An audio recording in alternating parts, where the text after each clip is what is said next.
శ్రీవారి దర్శనానికి తిరుమల వెళ్ళినప్పుడు ఈ ప్లేస్ తప్పకుండా విజిట్ చేయండి. తిరుమల అడవుల్లో ఉన్న జపాలి తీర్థం దగ్గర ఒక చిన్న గుహ ఉంది. అదే హనుమాన్ గుహ అని అందరు నమ్ముతారు. అక్కడే హనుమంతుడు శ్రీరాముని దర్శనం కోసం తపస్సు చేస్తూ ఉండేవాడంట. అతని మనసులో ఒకే ఒక కోరిక ఉండేది, రాముడు ఈ కొండల మీదే ఉండాలి అని. అప్పుడు హనుమంతుడు రాముని దర్శనం కోసమే ఈ తిరుమల అడవుల్లో ముందుగానే వచ్చి ఎప్పుడు శ్రీరామ శ్రీరామ అని జపం చేస్తూ ఉండేవాడు. అందుకే ఈ ప్రదేశానికి జపాలి తీర్థం అనే పేరు వచ్చింది.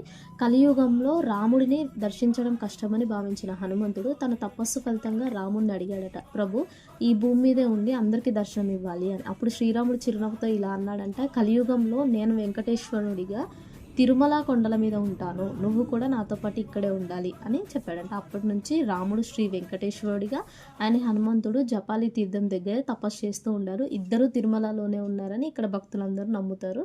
సో ఇది అసలు స్టోరీ. అంటే తిరుమలకి వెళ్ళినప్పుడు మనం కేవలం వెంకటేశ్వరునే కాదు, రాముడిని హనుమంతుడిని కూడా ఒకేసారి దర్శనం